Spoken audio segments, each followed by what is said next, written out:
Amen. Alléluia. Vous allez bien?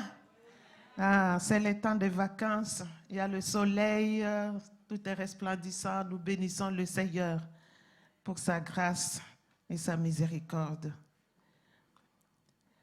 Nous saluons aussi les internautes qui nous suivent partout à travers le monde. Que le Seigneur vous bénisse, qu'il vous touche là où vous êtes, que sa puissance soit manifeste là où vous vous trouvez. Alléluia.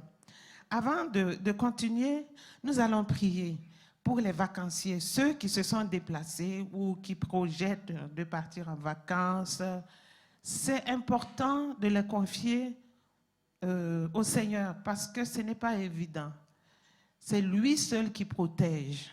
Et nous dépendons de lui pour la protection, pour la provision, pour que tout se passe bien. Nous entendons parler d'incendies, c'est le temps des noyades et l'ennemi profite de toutes les occasions pour provoquer des accidents et toutes sortes de choses désagréables. Pour cela, nous allons apporter nos frères et sœurs devant le trône de Dieu. Alléluia. Invoquons 3 fois que Jésus est Seigneur. Proclamons la Seigneurie de Jésus 3 fois et nous allons prier pour les vacanciers. Jésus est Seigneur, Jésus est Seigneur, Jésus est Seigneur. Alléluia. Ce matin, nous te bénissons, nous te glorifions parce que c'est le moment des vacances. Il y a des bien-aimés qui se sont déplacés. Nous te demandons, Seigneur, de les entourer, que tes anges les entourent. Envoie tes anges en mission pour les protéger contre les projets du diable qui consistent à tuer, à voler et à détruire. Nous demandons ta protection sur leur vie. Protège-les, Seigneur, dans les moyens de transport. Protège-les sur leur site de vacances. Protège ceux qui vont rentrer dans l'eau parce qu'il y a les dents de la mer qui sont redoutables. Ô Éternel, notre Dieu, protège-les. Au nom puissant de Jésus, protège les enfants. Protège contre toutes sortes d'accidents. Nous demandons aussi ta provision pour que rien ne leur manque là-bas. Nous te demandons de les protéger contre le vol, contre le vandalisme. Au nom puissant de Jésus, remplis-les de ta paix, de ta joie, que leurs vacances soient des moments de ressourcement, qu'ils reçoivent quelque chose encore de plus fort venant de toi et qu'ils nous reviennent fortifiés par ta puissance et par ta force. Au nom de Jésus, notre Seigneur. Amen. Alléluia. Acclamons le Seigneur, notre Dieu, qui protège ses enfants. Il protège ses enfants. Je vous prie de vous asseoir. Nous allons passer à la méditation de la parole de Dieu. Seigneur, je ne suis rien. Je ne suis rien, je ne vaux pas mieux que les autres. C'est seulement ta grâce qui m'a choisi pour que je sois un instrument inutile entre tes mains. Je prie que tu te manifestes ce matin. Je prie pour une onction forte. L'onction qui va opérer le miracle, qui va opérer les choses dans les cœurs. Glorifie ta parole, Seigneur. Sanctifie ta parole. Au nom de Jésus-Christ, notre Seigneur, nous prions que tu nous donnes un bon cœur, un cœur fertile. Au nom de Jésus, débarrasse-nous de tout ce qui nous empêche d'être fertiles, d'être réceptifs à ta parole ce matin, parce que tu veux nous faire du bien. Merci Seigneur, au nom de Jésus. Amen. Alléluia.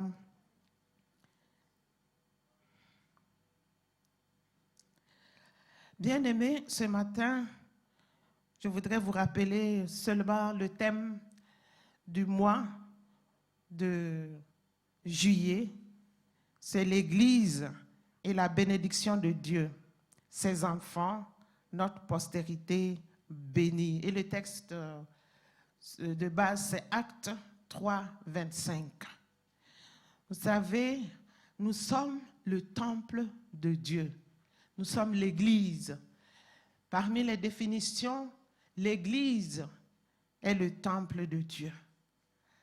Tu es le temple de Dieu. Ce n'est pas un temple en construction, c'est un temple achevé. Là où Dieu réside, parce que Dieu réside dans un endroit parfait, dans un endroit que lui-même a façonné.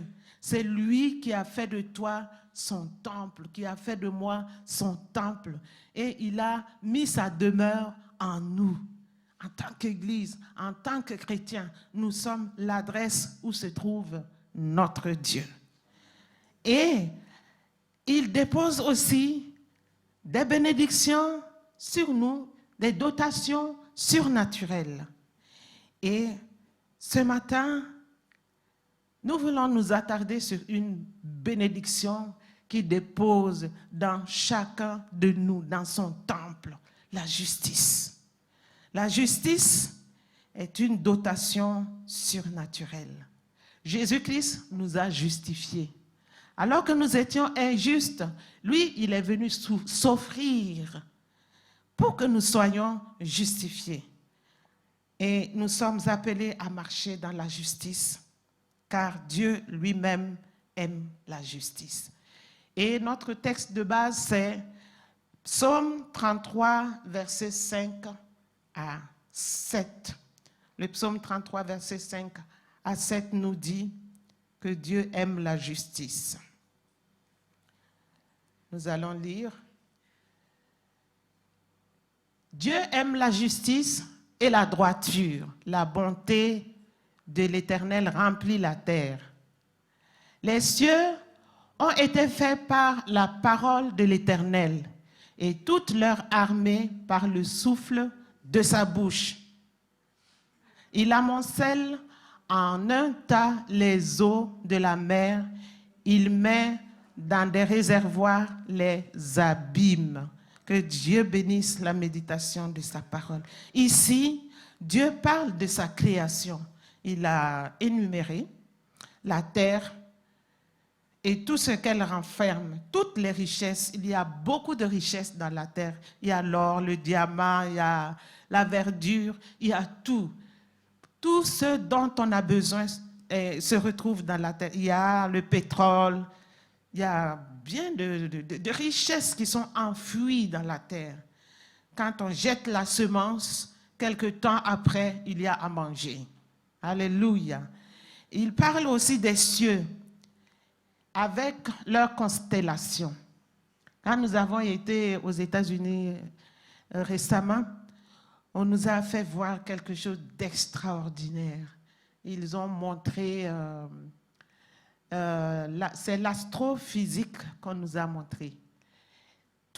C'est dans un centre chrétien, le centre de la création. Il montre vraiment la création et entre les activités, on nous a fait regarder et on devait basculer la tête pour se coucher comme ça et regarder au plafond. Quand tu sors de là, tu ne peux que glorifier Dieu et voir ta petitesse. La terre qu'on voit, on dit, je ne sais pas combien de superficie, on croit que la terre est immense. Dans ce que nous avons vu, les astres, toute la création que nous voyons, les luminaires, la Voie lactée et tout, la terre est minuscule par rapport au soleil. Le soleil est aussi 1000 fois minuscule par rapport à d'autres planètes et à d'autres systèmes solaires encore. La création est immense, elle est vaste. Tout ce que nous voyons au ciel, là, ça fait trembler. Quand tu regardes la projection, c'est vraiment en 3 dimensions ou bien c'est en 4 dimensions, je ne sais pas. Et ça fait réfléchir. Comment Dieu peut-il accorder de l'importance à nous autres qui sommes infiniment petits par rapport à ce que nous avons visionné? On n'a fait que bénir le Seigneur. Ce site-là permet aux visiteurs de rencontrer Dieu. Il y a des athées qui viennent là et au sortir de leur parcours, ils se rendent compte que Dieu existe et il y a des vies qui changent. Et je prie que Dieu dote El Shaddai d'un site pareil. Comme ça, on va voir la création du début jusqu'à l'arrivée du Seigneur Jésus qui s'est offert à la croix. C'est magnifique. Donc, les cieux, avec toutes leurs constellations. Et n'en parlons pas de la mer. La mer qui nous montre toutes ses merveilles. La mer, elle est vaste. Les océans sont vastes avec les monstres marins, avec tout ce qu'il y a, mais toutes les richesses contenues dans la mer. Dieu est en train de parler de sa création. Mais toute cette création, de l'infiniment petit à l'infiniment grand, est soumise à des lois. Rien ne fonctionne au hasard. Vous êtes d'accord avec moi? Il a fixé des lois.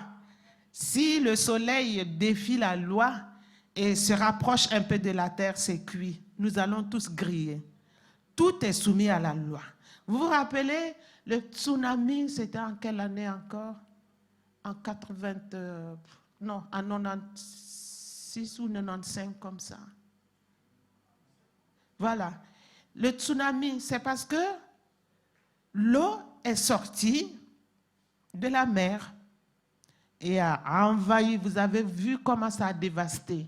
Donc, Dieu a mis des limites à la mer, à ne pas franchir. Si la mer franchit ces limites-là, nous allons être inondés. Vous avez vu comment les maisons, les bateaux, les voitures ont été emportés par un peu d'eau seulement que Dieu a laissé déborder. Alléluia. Il y a des limites à ne pas franchir. Dieu, dans sa sagesse, veut aussi que nous puissions fonctionner selon la justice. Selon la justice. La mer est contenue par les rivages, limite à ne pas franchir. Les astres suivent aussi la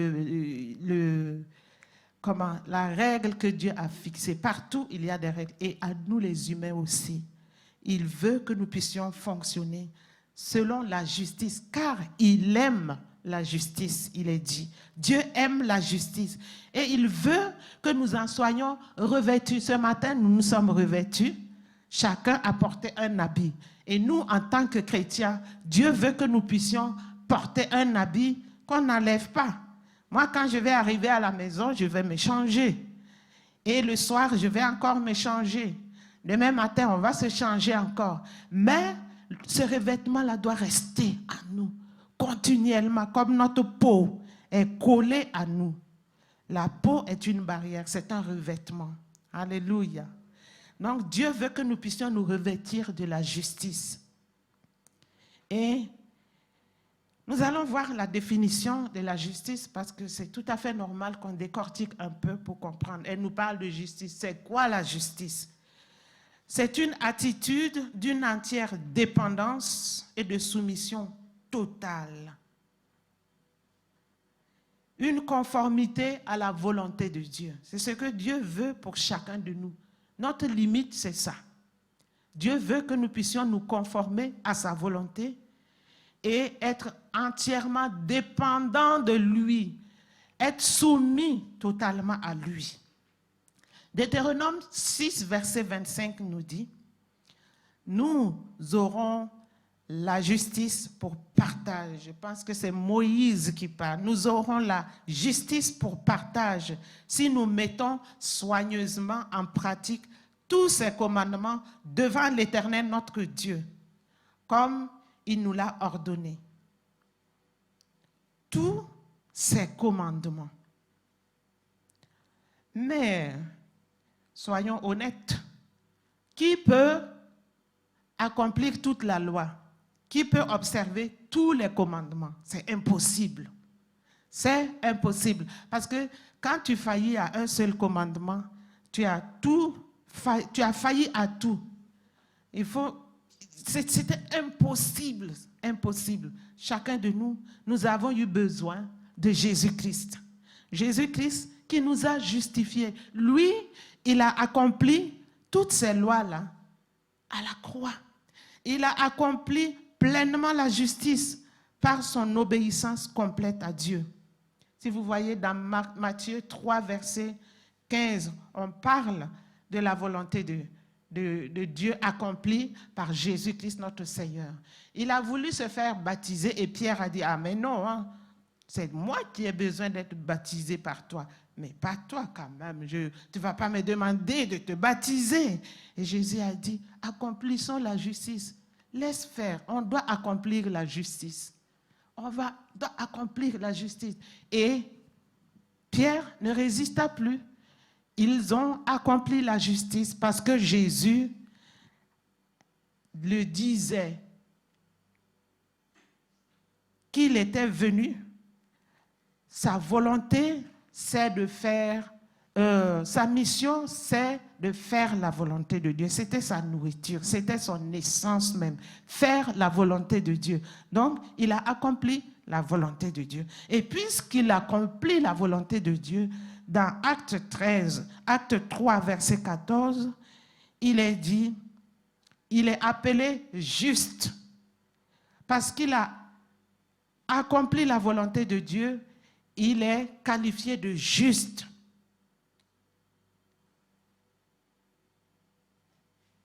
Et comme il est juste et que nous sommes son temple, il vit en nous. Il nous a donné la justice. Dieu nous voit juste au travers du sang de Jésus parce que Jésus a accompli tout cela pour nous. Nous n'avons pas d'effort. C'est lui qui a accompli toute la loi. Sinon, ça allait être impossible à chacun de nous. En tant que temple, en tant qu'habitat de celui qui est juste, qui accomplit pleinement la volonté de Dieu, nous sommes appelés à être comme lui. Nous ne pouvons pas abriter la justice en nous. Nous ne pouvons pas proclamer que nous sommes justifiés par le sang de Jésus et ne pas marcher dans la justice. Donc, il nous appelle à marcher dans la justice, à nous revêtir de la justice. C'est lui seulement qui a accompli la justice idéale. Mais nous, en tant que chrétiens, nous sommes appelés à être comme lui, à tendre vers cet idéal. Nous ne pourrons pas être comme Jésus, totalement faire ce que lui il fait. Mais nous pouvons avoir la volonté d'être comme lui, tendre à être comme lui. Il veut que nous soyons assoiffés de la justice et que la volonté de pratiquer la justice soit vue en nous afin que l'on puisse nous appeler justes. Si nous avons cette volonté, nous nous mettons corps et âme pour pratiquer la justice, on nous appelle en ce moment justes comme notre Seigneur Jésus. Vous pouvez voir la référence dans Michée 6, verset 8. Donc, nous sommes appelés à bâtir notre vie sur Jésus, qui est le fondement de l'Église, qui est le fondement de notre vie. Nous sommes appelés à utiliser des matériaux qui résistent au feu. Parce que les matériaux que nous allons utiliser pour bâtir seront éprouvés par le feu. Et les matériaux qui résistent au feu vont seulement rester. Alléluia. Et nous allons voir qu'il y a la justice. La justice fait partie de ces matériaux que nous devons utiliser pour bâtir notre vie sur Jésus-Christ, qui est notre fondement. Une vie bâtie sur Jésus, qui est notre fondement. Cette vie qui est bâtie avec la volonté de pratiquer la justice comme matériau. Cette personne voit son prochain comme son égal. Alléluia. Ça produit un effet. La personne qui prend la décision de marcher dans la justice va voir son prochain comme son égal. Donc, nous voyons que Dieu nous a créés tous à sa ressemblance. Nous avons été créés chacun à la ressemblance de Dieu. Donc, nous sommes tous égaux. Seulement ceux qui veulent marcher dans la volonté de Dieu, qui découvrent et qui s'accrochent à ça, et ils font valoir la loi de la réciprocité. Ce que le Seigneur a dit dans Matthieu 7, verset 12. Tout ce que vous voulez que les autres fassent pour vous, faites-le vous. Faites-le leur aussi vous-même. Parce qu'il faut être conscient que l'autre est égal à toi pour pouvoir maintenant accomplir ce commandement. Une personne qui pratique la justice, qui décide de pratiquer la justice, voit que nous avons tous le même droit. Non seulement nous sommes tous égaux, mais nous avons les mêmes droits et les mêmes devoirs. Alléluia. Psaume 15, verset 1 à 3 le dit. Et nous pouvons le lire pour bien comprendre, parce que nous avons les mêmes droits et les mêmes devoirs. Psaume de David. Ô Éternel, qui séjournera dans ta tente? C'est une question qui a été posée. Qui demeurera dans ta montagne sainte? C'est celui qui marche dans l'intégrité, qui pratique la justice et qui dit la vérité selon son cœur. Il ne calomnie point avec sa langue. Il ne fait point de mal à son semblable et il ne jette point d'opprobre à son prochain. Alléluia. Donc là, on voit la loi du droit et du devoir qui vont ensemble. Et chacun a le même droit et le même devoir que l'autre. Personne n'est supérieur à l'autre. On parle ici d'intégrité. On ne demande pas à A d'être intègre et à l'autre ne soit pas intègre. Tout le monde doit être intègre. Quand on parle d'intégrité, ça veut dire qu'on doit être intègre envers quelqu'un d'autre. Donc là, le droit et le devoir vont ensemble. Dire la vérité telle qu'elle est dans son cœur, pas seulement des lèvres. Développer une amitié sûre et discrète. Ne pas faire du mal à autrui et ne pas faire d'outrage. Ça concerne tout le monde aussi. Donc, marcher dans la justice nous permet d'aimer le prochain puisqu'il a la même valeur que nous. Si tu prends la conscience que l'autre a la même valeur que toi, ça va te pousser à l'aimer. Parce que vous avez la même valeur. Dieu vous voit de la même façon. Et par conséquence, on pratique l'honnêteté dans nos jugements, dans les transactions commerciales, puisqu'on doit agir avec justice dans tous les niveaux. C'est la justice sociale, la justice relationnelle entre nous, parce que nous vivons ensemble. La justice de Dieu nous aide aussi à vivre cette justice sociale, relationnelle. Et nous avons la responsabilité en tant que parents d'enseigner toutes ces vérités à notre progéniture, notre postérité, qui est bénie. Les enfants doivent être enseignés théoriquement et aussi par la pratique. Les enfants doivent voir les parents assoiffés de la justice, qui marchent dans la justice, qui se couvrent de la justice, qui revêtent la justice. Alléluia. Qui voient l'autre comme soi-même, qui voient qu'on a les mêmes droits, on a la même valeur. Les enfants doivent voir leurs parents pratiquer l'amour et tout ça là. Oui, il faut leur enseigner, aimer le prochain, parce que nous avons la même valeur. Les enfants doivent entendre et voir. Alléluia. Et le thème que je veux développer ce matin, c'est s'épanouir par la justice. Parce que nos enfants doivent savoir qu'on peut s'épanouir dans la vie. Il y a plusieurs moyens de s'épanouir. Mais nous, en tant que chrétiens, qu'est-ce que la Bible nous propose? Donc, nous pouvons nous épanouir par la pratique de la justice. Parce que la mise en pratique de la justice nous ouvre des grandes portes à l'épanouissement. Nous savons bien que toute personne se bat pour être épanoui dans plusieurs domaines de sa vie. Et justement, nous allons voir les différents domaines d'épanouissement.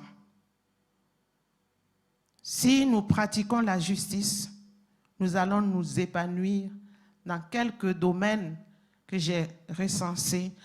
Ça sera un peu extraordinaire aujourd'hui parce que je vais me balader beaucoup. On va lire beaucoup de versets. C'est ce qui est typique ce matin, avec la méditation de ce matin. Le premier domaine dans lequel on s'épanouit quand on pratique la justice, c'est la longévité, la vie. Si tu veux une longue vie, si tu veux acquérir la vie, il faut pratiquer la justice. Le secret de la longévité, c'est la pratique de la justice. Il ne faut pas se battre ailleurs pour avoir une vie sauve, une vie saine, pour avoir une longue vie, voir tes enfants, les enfants de tes enfants, les arrière-petits-enfants et tout. Il y a ce secret-là. Pratique la justice. Il y a des choses à faire et des choses à éviter si nous voulons vivre longtemps. Il y a des comportements à éviter et des compromissions aussi à éviter. Il y a des gens qui trompent les autres pour acquérir des richesses. Non, hein, je raconte des histoires. Hein. Il n'y a personne qui trompe, c'est vrai? C'est monnaie courante maintenant. Peut-être même dans l'église, il y a des gens qui trompent les autres pour acquérir des richesses. Au prime abord, ces personnes qui utilisent la langue trompeuse, ces personnes peuvent s'enrichir facilement parce qu'elles savent parler, elles savent tromper les gens pour acquérir ce qu'elles veulent. Et on voit des gens qui prospèrent dans leurs affaires. Quand elles commencent comme ça, quelques années après, ils sont florissants dans leurs affaires, ils prospèrent. Il y a certaines personnes qui arrivent à obtenir un poste convoité parce qu'on sait flatter, on peut utiliser la langue trompeuse. D'autres vont gravir des échelons.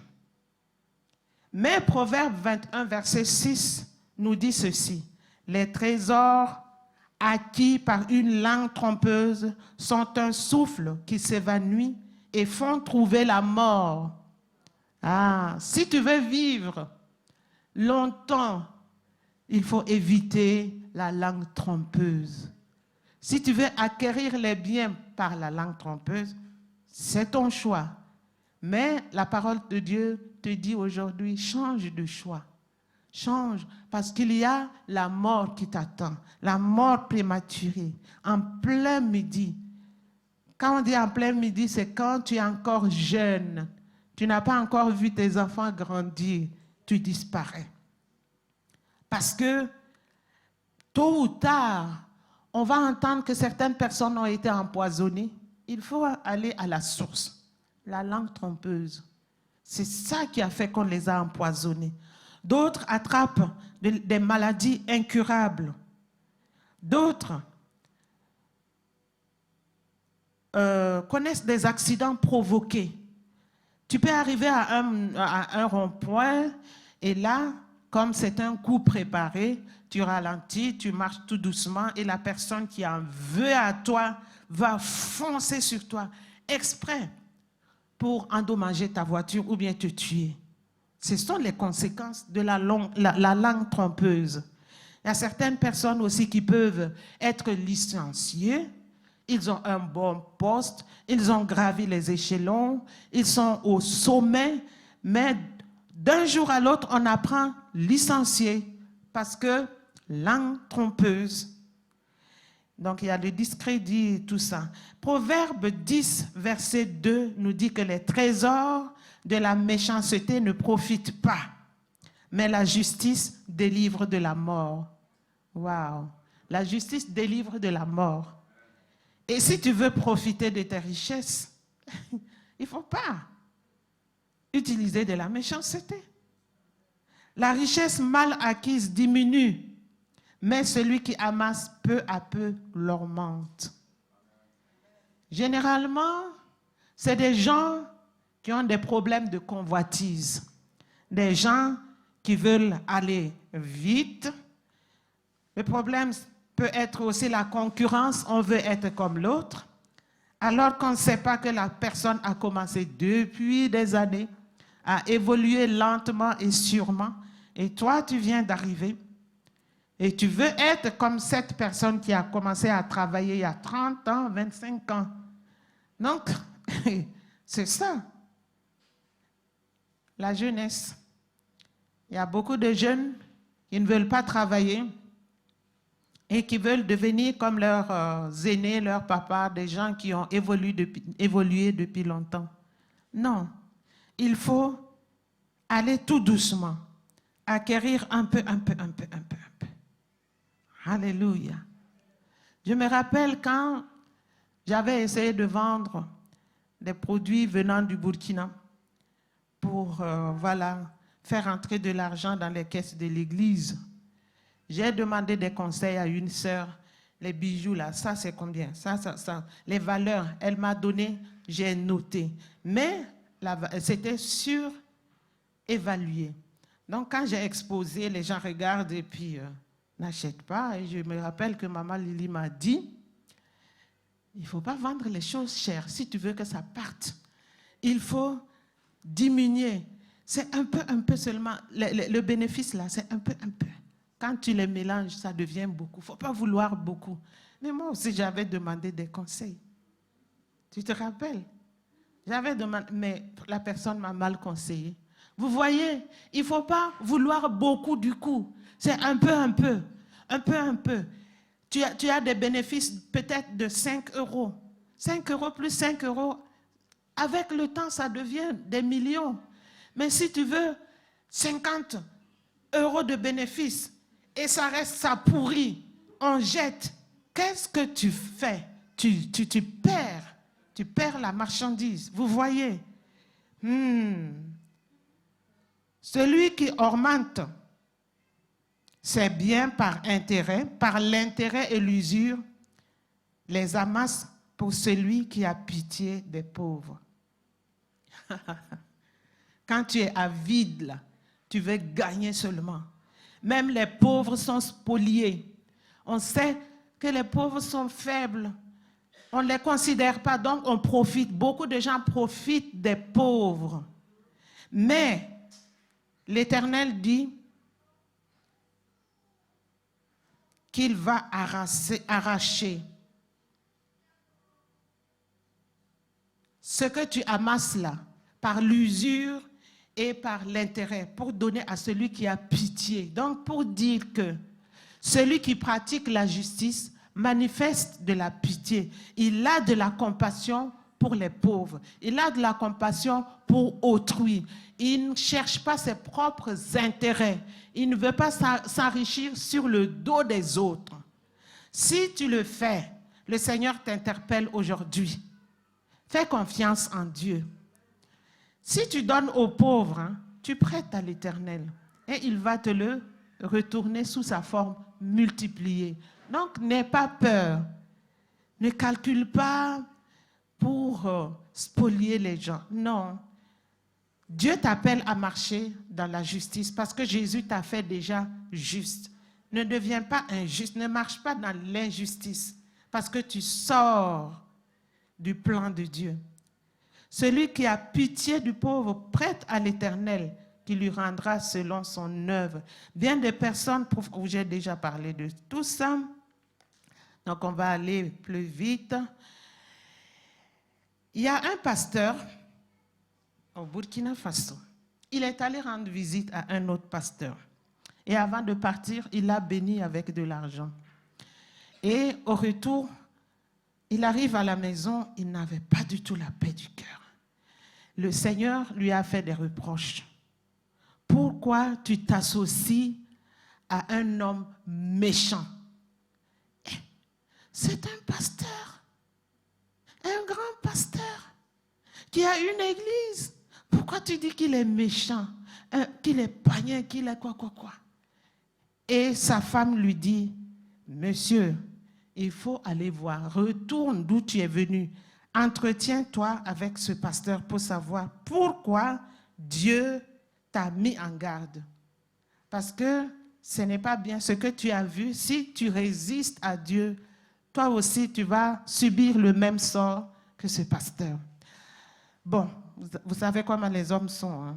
Non, mais quand même, oui, il est parti. Il est allé exposer le problème au pasteur. Qu'est-ce que tu as fait? Voilà ce que le Seigneur m'a dit. Et il commence à gratter. C'est vrai, j'ai reçu des vivres pour des veuves et des orphelins. Et je me suis servi.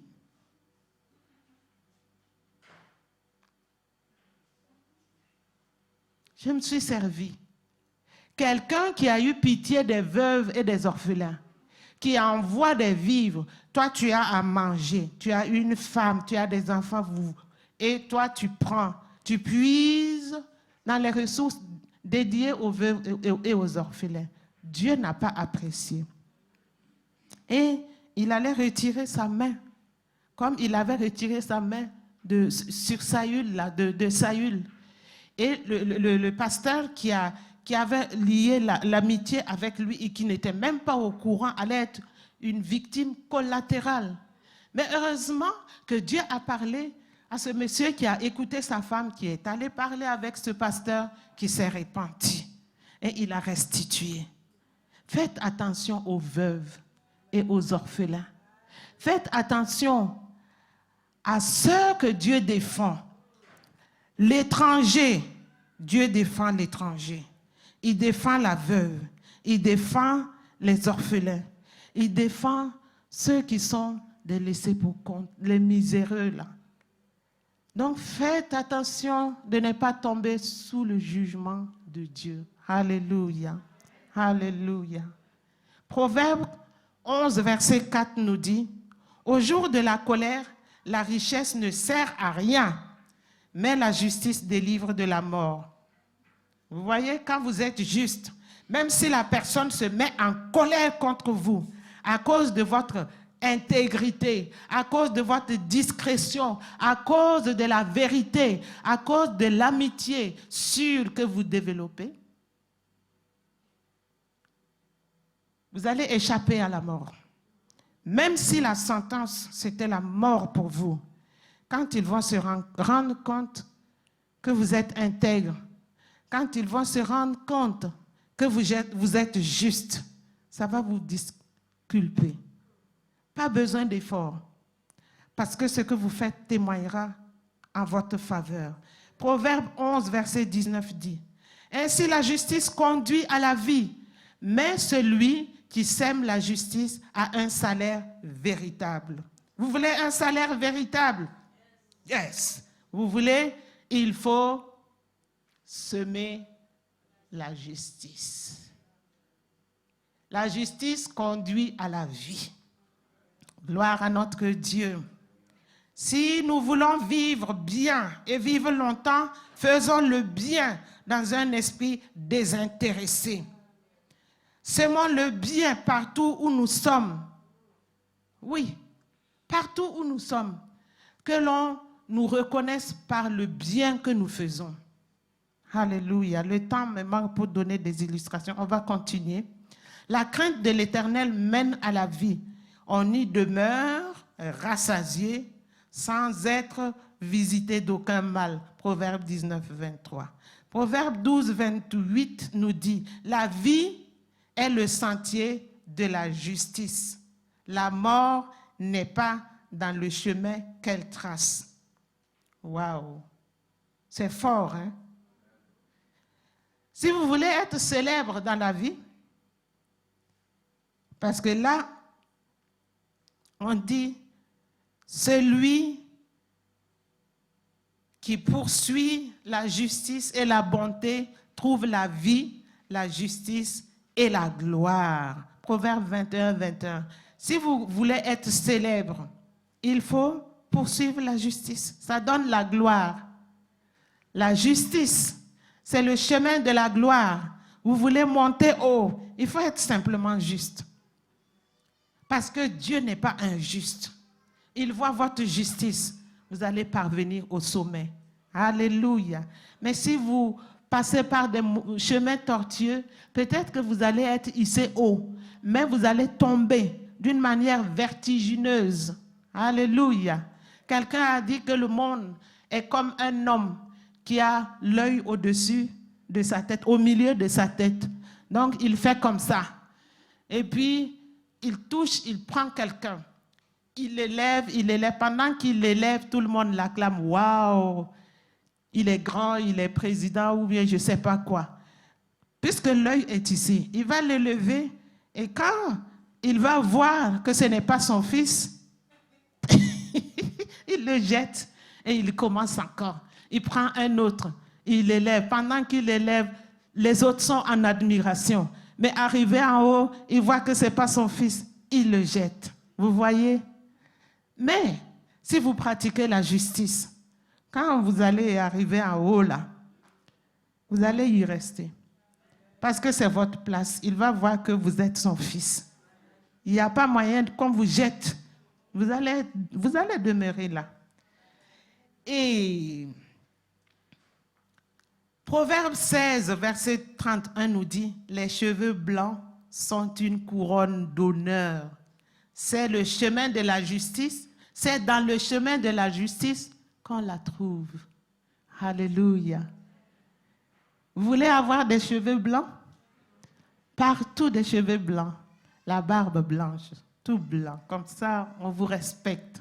Vous arrivez quelque part, oui, le monde change. Mais au moins quand même, à cause de vos cheveux blancs, on sait que quand même, il faut de la retenue.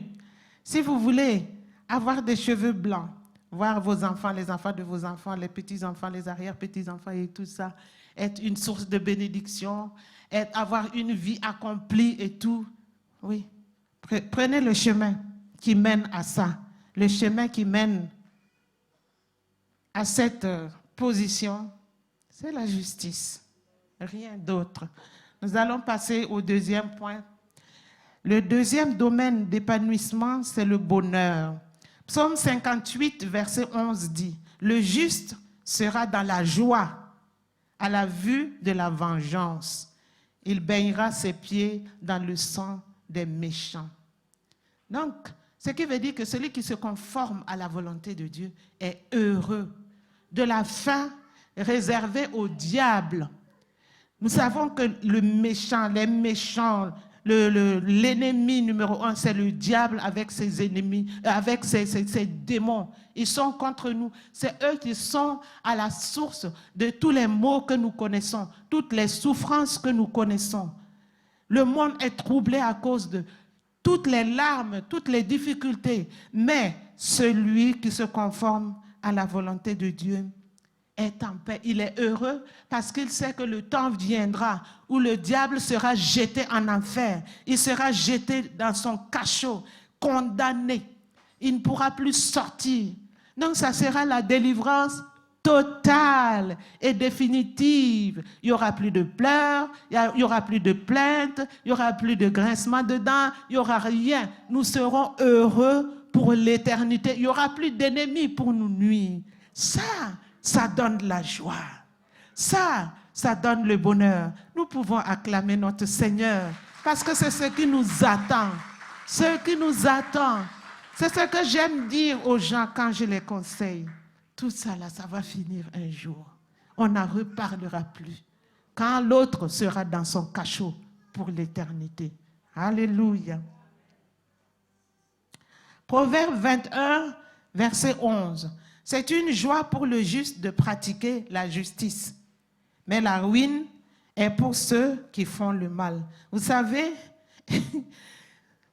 pour quelqu'un qui aime Dieu, c'est facile. C'est facile pour quelqu'un qui aime Dieu de faire des déclarations justes. Par exemple, tu arrives à la douane, tu as les conseillers qui te disent qu'il faut falsifier. Pour éviter certaines choses, tu arrives quelque part, on te dit « mens ».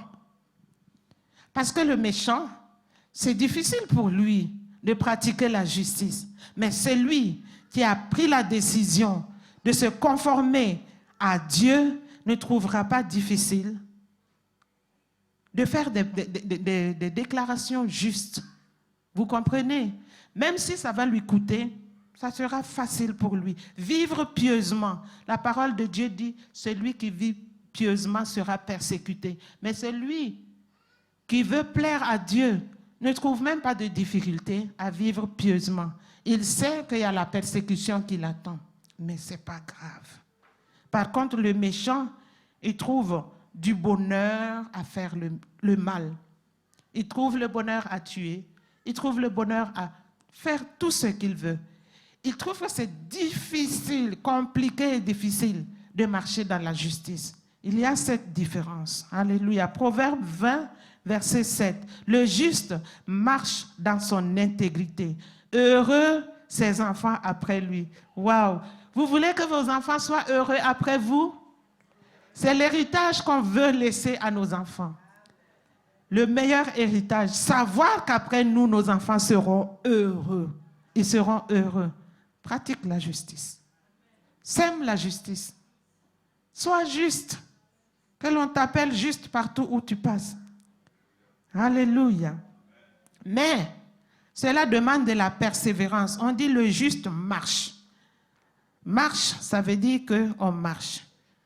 Contre toute espérance, on marche. C'est difficile, mais on marche.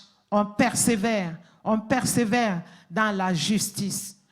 Que ce soit facile, on est juste. Que ce soit compliqué et difficile, on est juste. Qu'on soit aimé, on est juste. Qu'on soit compris, on est juste. Qu'on ne soit pas compris, on est juste. On persévère. C'est à ce prix-là que vos enfants vont être heureux. Alléluia. Persévérance. Avec la persévérance, vous allez voir le fruit de votre travail. Et les enfants aussi vont profiter des fruits de vos œuvres. Parce que la mémoire du juste dure toujours. Alléluia. Est-ce qu'il vous est arrivé d'aller quelque part et puis quand vous dites seulement votre nom, toutes les portes s'ouvrent devant vous? Vous avez déjà vu ça? Ou entendu parler? Ah oui, c'est parce que papa et maman ou bien les grands-parents, ils ont persévéré dans la justice. Et on les reconnaît bien. Ah, tu es son fils. Ah, viens, assieds-toi. On commence à parler, à être gentil avec toi. Tu n'as même pas besoin d'exposer ton problème et c'est résolu. Parce que quelqu'un a voulu que tu sois heureux. Si tu veux que tes enfants soient heureux, sois juste. Le troisième point, pour aller rapidement, c'est la prospérité. Proverbe 13, verset 22. L'homme de bien a pour héritier les enfants de leurs enfants, mais les richesses du pécheur sont réservées aux justes. Alléluia. Pratiquez la justice, parce que le méchant, lui, il se fatigue pour amasser. Il amasse, mais c'est pour le juste. Reste seulement dans la justice.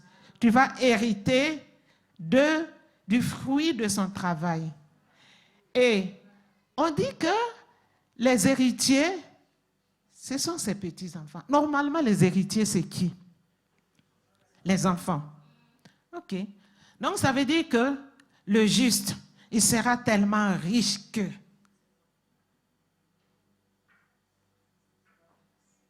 bon, la richesse est indéniable pour lui. Il a, par sa justice, attiré la bénédiction aussi sur ses enfants. Donc, ses enfants seront tellement justes qu'ils seront tellement riches qu'ils n'ont même pas besoin à se soucier. Parce qu'il y a certains enfants qui se battent. Quand papa et maman sont à la fin vers la fin de la vie, à l'hôpital, on fait des restrictions pour qu'on ne prescrive pas beaucoup d'examens, qu'on ne prescrive pas beaucoup de médicaments parce que c'est budgétivore. Ils espèrent que quand ils vont partir, ils puissent avoir quelque chose. Mais les enfants du juste ne vont pas faire ces calculs-là. Ils en ont tellement qu'ils n'en veulent même pas. C'est pour ça que la richesse de leurs parents va sur leurs petits-enfants. Tellement que les enfants sont riches, ils sont bénis. Ils n'ont même pas besoin d'héritage. L'héritage, là, sera réservé à leurs enfants. Vous voyez la justice. La justice.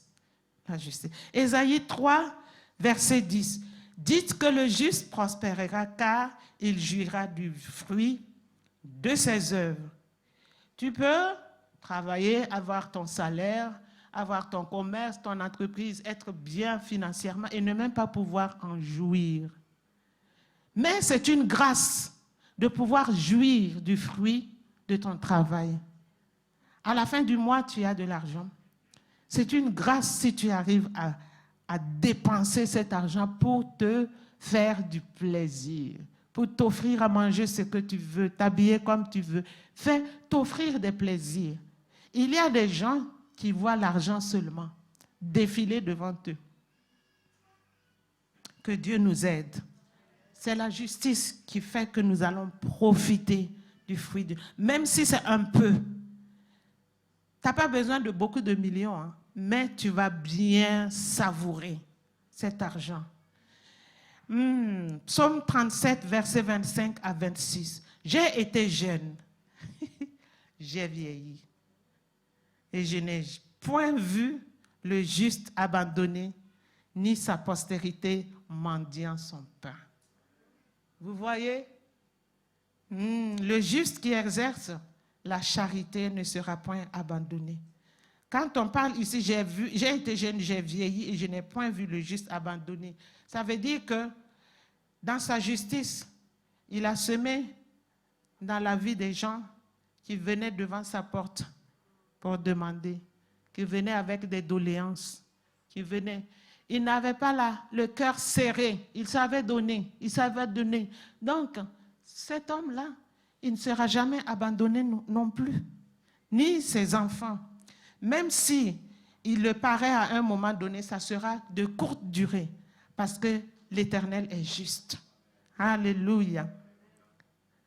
Proverbe 10, verset 3. L'Éternel ne laisse pas le juste souffrir de la faim, mais il repousse l'avidité des méchants. Ça veut dire qu'ici aussi, cette personne n'est pas avide, mais il n'a pas beaucoup d'argent, mais il sera satisfait. Son appétit sera satisfait. En tout cas, il va manger avec appétit. Même si c'est un peu, il sera comblé. Proverbe 10, verset 6. Il y a des bénédictions sur la tête du juste, mais la violence couvre la bouche des méchants. C'est-à-dire que ici, les bénédictions, c'est au pluriel. C'est-à-dire que le juste reçoit les bénédictions verticales, c'est-à-dire qui viennent d'en haut, les bénédictions de Dieu, et les bénédictions horizontales, les bénédictions de ses semblables. Les gens vont le bénir en retour. Donc, c'est double bénédiction que cette personne reçoit. Alléluia. Et c'est très important qu'on enseigne la justice à nos enfants. C'est vraiment un héritage à transmettre à nos enfants. Alléluia. Gloire à notre Dieu. Le juste reçoit,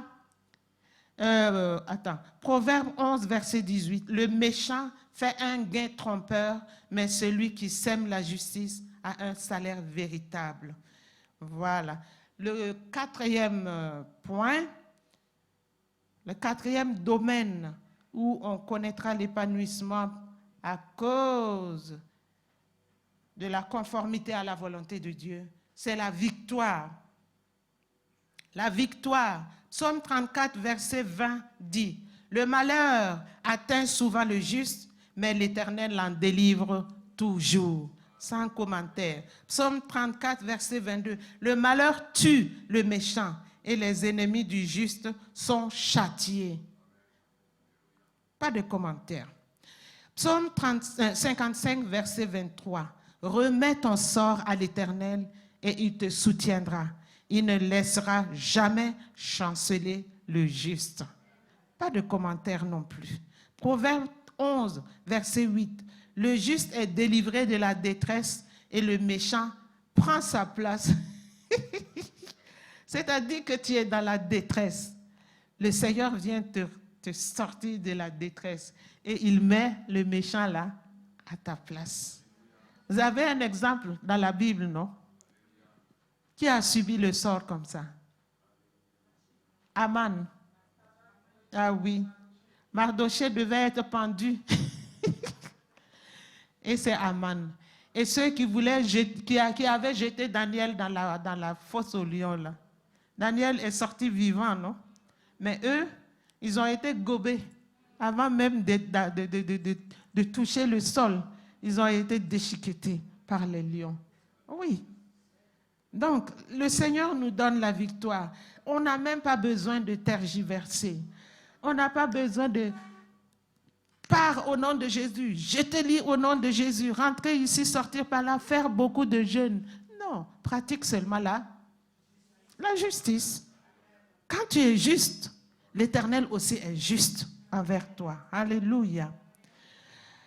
Proverbe 12, verset 13. Il y a dans le péché des lèvres un piège pernicieux, mais le juste se tire de la détresse. Et je vais vous donner le 5e point aussi rapidement que le 4e point, et après on va arrêter. La stabilité.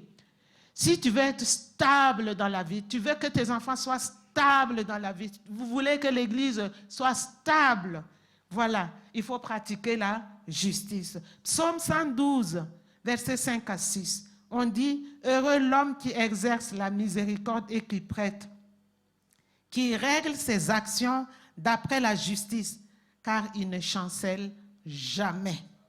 La mémoire du juste dure toujours. » Je répète parce que ça aussi c'est de la stabilité. Parce qu'il ne va jamais chanceler. Proverbe 16, verset 12, nous parle que la justice affermit le trône. Quand tu es promu à ton service, que ce soit au service, que ce soit à l'église, que ce soit à la maison en tant que chef de famille, toute autorité que tu as, si tu veux être affermi, il faut pratiquer la justice. C'est la justice qui va t'affermir. Proverbe 10, verset 25. Comme passe le tourbillon, ainsi disparaît le méchant. Vous voyez le tourbillon? Ça ramasse tout sur son passage. C'est comme ça que le méchant disparaît. Mais le juste ne chancellera jamais. Alléluia. Le juste a des fondements éternels. Gloire à notre Dieu. Des fondements éternels. Donc ça parle de la stabilité du juste. Proverbe 10, verset 3. Mais les méchants n'habiteront pas le pays. Ils n'habiteront pas. Mais celui qui pratique la justice, il va bien s'établir. Il va construire sa maison. Il va acquérir des champs et cultiver. C'est chez lui. Il va rester là stable. Qu'il vente ou qu'il neige, c'est chez lui. Alléluia. Il reste là. Mais le méchant, dehors. Proverbe 14, verset 32. Le méchant est renversé par sa méchanceté, mais le juste trouve un refuge même en sa mort. Waouh! Je répète, hein? Le méchant est renversé par sa méchanceté, mais le juste trouve un refuge même en sa mort. Gloire à notre Dieu. Nous allons bénir notre Seigneur. Nous lever.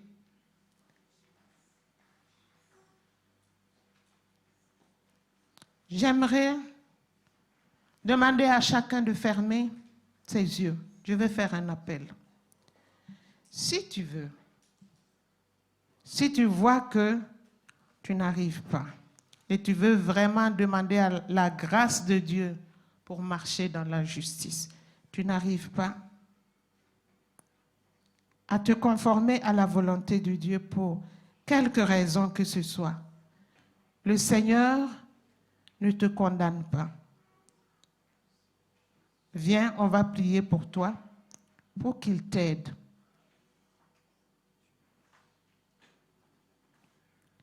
Si tu veux, viens, approche-toi, on va demander la grâce de Dieu.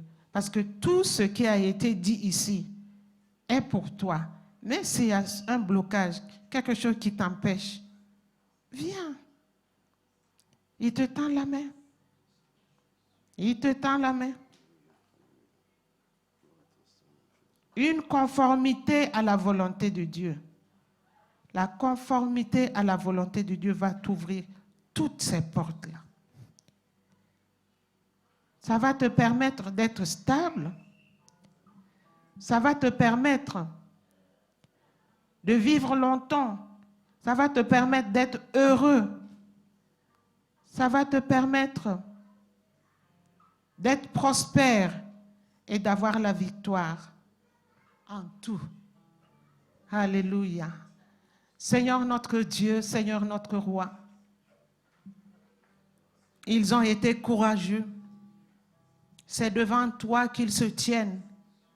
Ils ont entendu ta voix et ils répondent positivement. Ils s'humilient devant toi. Ils reconnaissent que c'est difficile pour eux de se conformer à ta volonté.